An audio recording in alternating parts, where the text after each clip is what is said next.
Welcome to welcome guys to my YouTube channel. चलिए आज हम प्राचीन भारत से जुड़े कुछ प्राचीन भारत के इतिहास के कुछ प्रश्न और जानेंगे और उनकी व्याख्या भी करेंगे। चलिए क्वेश्चन नंबर आज हमारा 8 होगा। भारत के संप्रतीक के नीचे उत्कीर्ण भारत की राष्ट्रीय आदर्श शक्ति सत्यमेव जयते कहाँ से ली गई है। आपने देखा होगा हमारे अशोक स्तंभ के नीचे लिखा रहता है सत्यमेव जयते, तो वो कहाँ से लिया गया है। चलिए ये देखते हैं हम कहाँ से लिया गया है। ए कठोपनिषद से, बी छांदोग्य उपनिषद से, नंबर 3 ऐत्रेय उपनिषद से, डी मुंडकोपनिषद से। तो ये इसमें हमारा आंसर हो जाएगा डी। जी आंसर है, व्याख्या कर लेते हैं। सत्यमेव जयते भारत का राष्ट्रीय आदर्श वाक्य है, जिसका अर्थ है सत्य की ही जीत होती है। यह भारत के राष्ट्रीय प्रतीक के नीचे देवनागरी लिपि में अंकित है। सत्यमेव जयते मूलतः मुंडकोपनिषद से लिया गया है। मुंडकोपनिषद अर्थवेद से संबंधित उपनिषद है। चलिए अब हम अपना प्रश्न नंबर 9 जान लेते हैं। प्रश्न नंबर 9 है हमारा, ऋग्वेदिक कालीन आर्यों और सिंधु घाटी के लोगों की संस्कृति के बीच के संबंध में निम्नलिखित कथनों में से कौन सा सही है। इसमें हमें पहचान करनी है कौन सा सही है। 1, ऋग्वेदिक कालीन आर्य कवच और शिरस्त्राण हेलमेट का उपयोग करते थे, जबकि घाटी सभ्यता के लोगों में इनके उपयोग का कोई साक्ष्य नहीं मिलता। नंबर 2, ऋग्वेदिक कालीन आर्यों को स्वर्ण, चांदी और ताम्र का ज्ञान था, जबकि सिंधु के लोगों को केवल ताम्र और लोह का ज्ञान था। नंबर 3 हो जाएगा हमारा, ऋग्वेदिक कालीन आर्यों ने घोड़ों को पालतू बना लिया था, जबकि इस बात का कोई साक्ष्य नहीं है कि सिंधु घाटी के लोग इस पशु को जानते थे। इसमें हमें कूट मिले हैं, इसमें हमें कूट देखना कौन सा हमारा सही कूट होगा। चलिए इसका कूट जान लेते हैं। इसमें कूट होगा हमारा ए सही, केवल एक।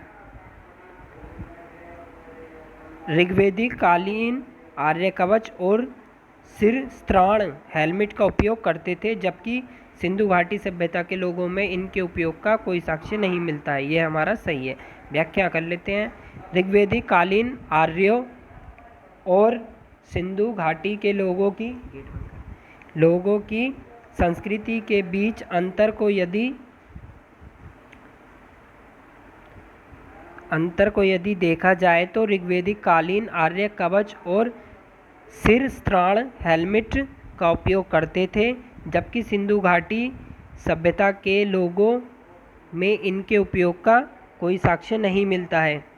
इसके पीछे इतिहासकारों के द्वारा यह तर्क दिया जाता है कि आर्यों का सर्व प्रमुख कार्य युद्ध करना ही था। हालांकि हड़प्पा सभ्यता के लोग शांतिप्रिय थे, परंतु तीर, धनुष, भाला इत्यादि अस्त्र भी हड़प्पा सभ्यता में दृष्टिगत हुए हैं।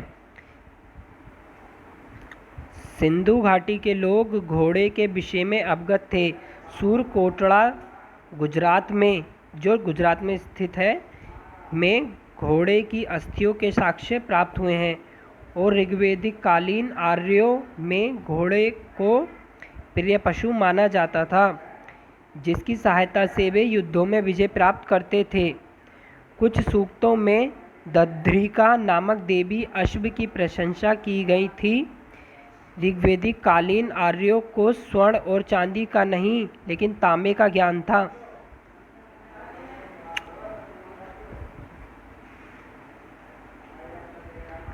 और सिंधु लोगों के केवल ताम्र का ज्ञान था, लोहे का नहीं।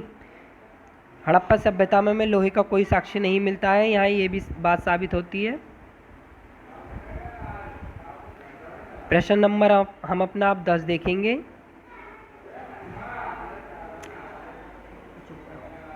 निम्नलिखित में से कौन सा प्राचीन नगर अपने उन्नत जल संचयन और प्रबंधन प्रणाली के लिए सुप्रसिद्ध है, जहां बौद्धों की श्रृंखला का निर्माण किया गया था और संबद्ध जलाशयों में नहर के माध्यम से जल को प्रवाहित किया जाता था?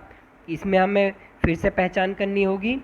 इसमें कूट ए है हमारा धोलावीरा, बी है कालीबंगा, सी है राखीगढ़ी, डी है रोपड़। इसमें हमें पहचान करनी होगी, जिसका आंसर हो जाएगा एक सेकंड।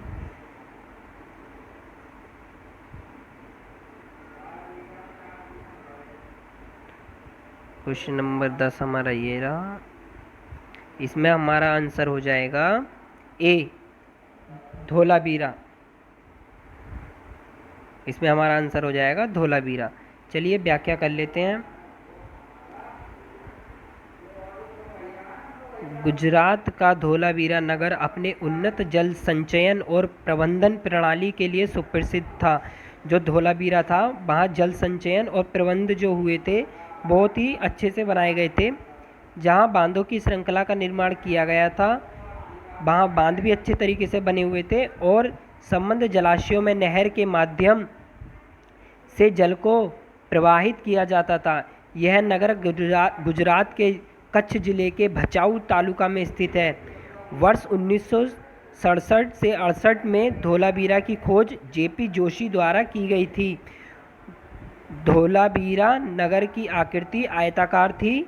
इस नगर को 3 भागों में बांटा गया था: किला, मध्यनगर